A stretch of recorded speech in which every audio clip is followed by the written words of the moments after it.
बच्चों अज मैं तुहानू इलैक्ट्रॉनिक्स बारे दसांगी कि इलैक्ट्रॉनिक्स की है। Electronics is a branch of science that deals with the study of electrons. Electronics which electronic circuit ਅਤੇ डिवाइसिस ਨੂੰ डिजाइन ਕੀਤਾ ਜਾਂਦਾ ਹੈ ਜਿਸ ਦੇ ਲਈ ਸਾਨੂੰ सोल्डरिंग ਦੀ ਜ਼ਰੂਰਤ ਪੈਂਦੀ ਹੈ। सोल्डरिंग ਇੱਕ ਅਜਿਹਾ ਪ੍ਰੋਸੈਸ ਹੈ ਜਿਸ ਵਿੱਚ ਦੋ ਜਾਂ ਦੋ ਤੋਂ ਵੱਧ ਕੰਪੋਨੈਂਟਸ ਨੂੰ ਜੋੜਿਆ ਜਾਂਦਾ ਹੈ। सोल्डरिंग ਲਈ ਸਾਨੂੰ ਪ੍ਰੋਪਰ ਥਾਂ ਜਿਵੇਂ ਵਰਕਸ਼ਾਪ ਹੋਣੀ ਚਾਹੀਦੀ ਹੈ। ਇਸ ਵਰਕਸ਼ਾਪ ਵਿੱਚ ਰਿਕੁਆਇਰਡ ਮਟੀਰੀਅਲ ਅਵੇਲੇਬਲ ਹੋਣਾ ਚਾਹੀਦਾ ਹੈ ਜਿਵੇਂ soldering stand, soldering iron, multimeter,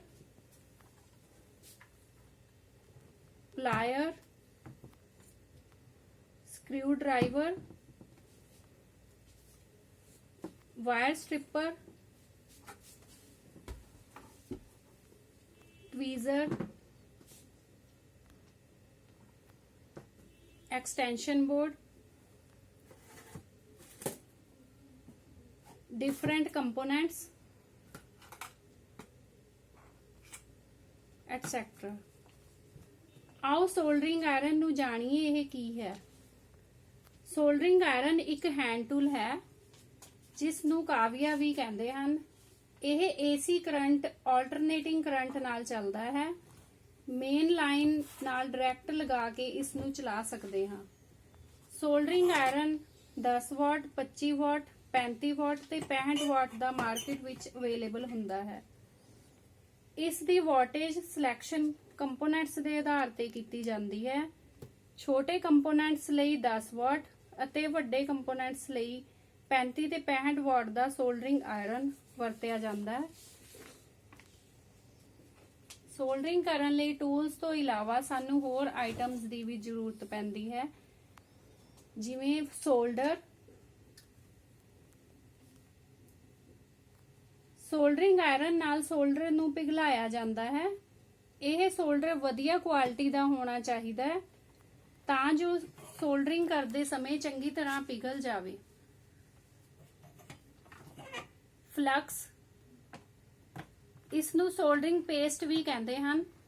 यह पेस्ट सोल्डरिंग करने वाली थां ते लगाई जाती है तां जो डस्ट नू रिमूव किया जा सके। यह बॉक्स विच 20 तो 25 ग्राम्स पेस्ट हुंदी है जो कि सोल्डरिंग करने वाली जगह ते लगाई जाती है। Printed circuit board PCB. Printed circuit board यह है जिस उत्ते कंपोनेंट्स नू माउंट किया जाता है जिवें डायोड माउंट कर रहे हैं। डायोड एक रैक्टिफायर का काम करता है।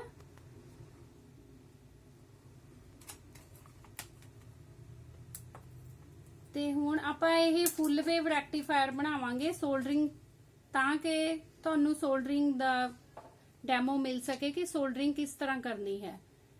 दो डायोड्स लगा दिते ने पीसीबी ते। रैक्टिफायर दा की काम हुंदा है, एसी नू डीसी विच कन्वर्ट करता है। एसी ऑल्टरनेटिंग करंट है जो कि मेन सप्लाई करंट हुंदा है। यह 220 तो 230 वोल्ट तक दा हुंदा है ते डीसी करंट एसी नू स्टोर करके बनदा है। हुण आपां दो डायोड्स लगा दिते ने नाल एक इलैक्ट्रोलाइटिक कैपेसिटर लगा रहे हैं। पीसीबी ते लगा रहे हैं प्रिंटेड सर्किट बोर्ड ते।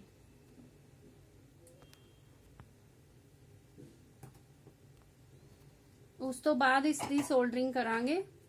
फ्लक्स लगाई, सोल्डर नू मैल्ट किया ते सोल्डरिंग हो गई।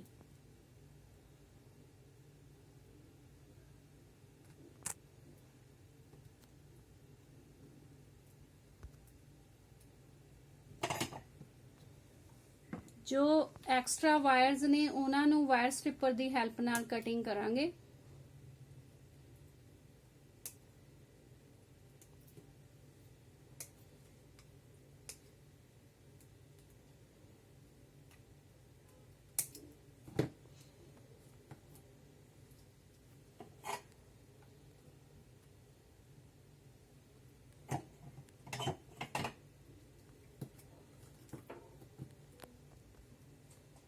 ਰੈਕਟੀਫਾਇਰ, 2 डायोड्स ਤੇ ट्रांसफार्मर लगा रहे हैं।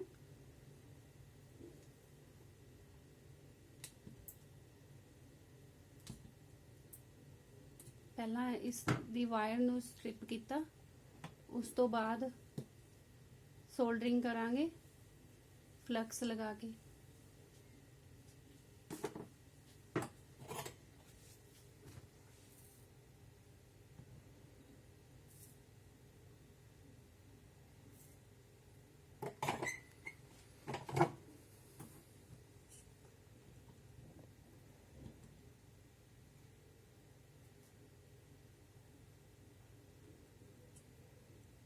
इनपुट ਆਪਾਂ ट्रांसफार्मर ਰਾਹੀਂ ਦੇ ਰਹੇ ਹਾਂ ਤਾਂ ਕਿ AC ਨੂੰ DC ਵਿੱਚ ਕਨਵਰਟ ਕਰ ਸਕੀਏ।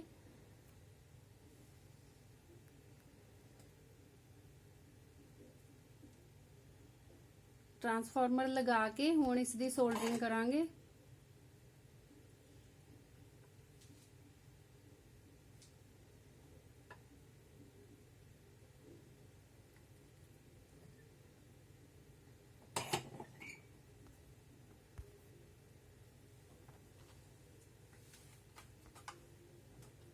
ਇੱਕ ਅਲੱਗ ਤੋਂ ਵਾਇਰ ਲਵਾਂਗੇ।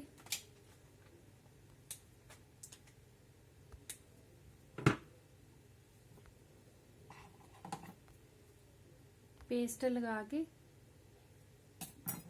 इसमें सोल्डर कर देंगे।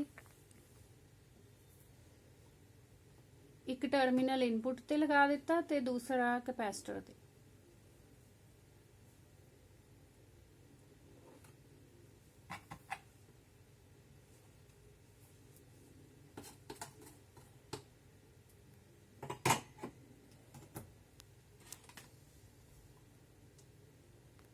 ये अपनी इनपुट हो गई है। उस तो बाद आउटपुट ते वायर्स लगावांगे।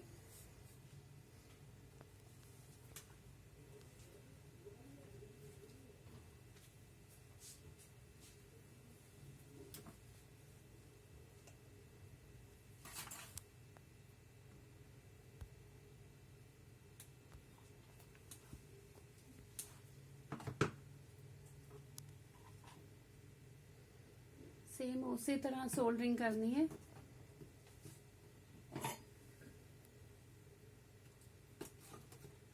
बैक साइड ते ही सोल्डरिंग कर देनी है पीसीबी दे। सोल्डरिंग आयरन ते जदों ज्यादा सोल्डर लग जाता है तो उसनू साफ कर सकते हैं ते उस दे लई स्पंज दी वरतों हुंदी है।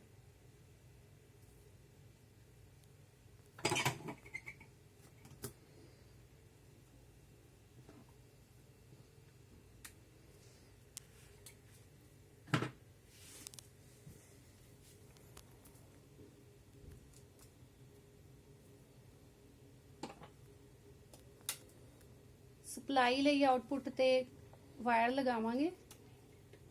मेन लीड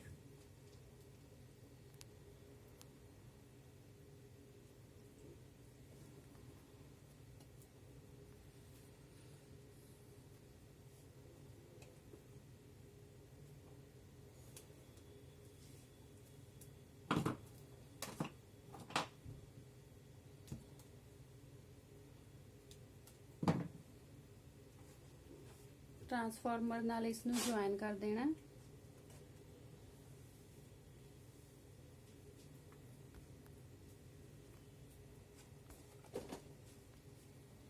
वायर्स दे जॉइंट्स ते टेप भी लगा सकते हैं तां जो शॉर्ट सर्किट ना होण।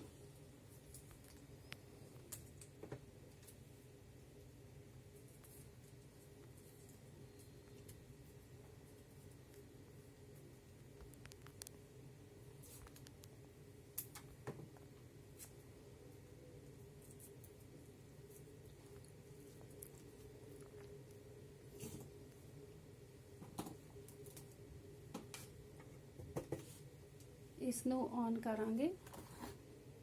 पहला मल्टीमीटर की हेल्प नाल इसनू चेक करांगे। इस दी वोल्टेज मल्टीमीटर नाल चेक की जाएगी।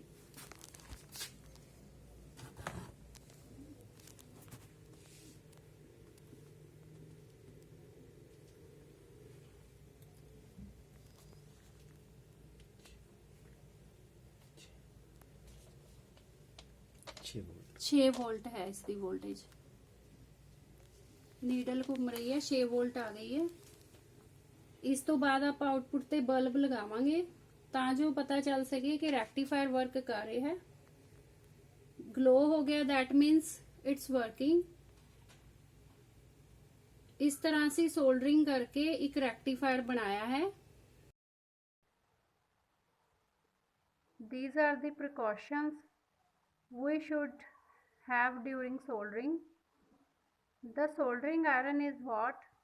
Protect the work surface so that nothing can get melted or burnt.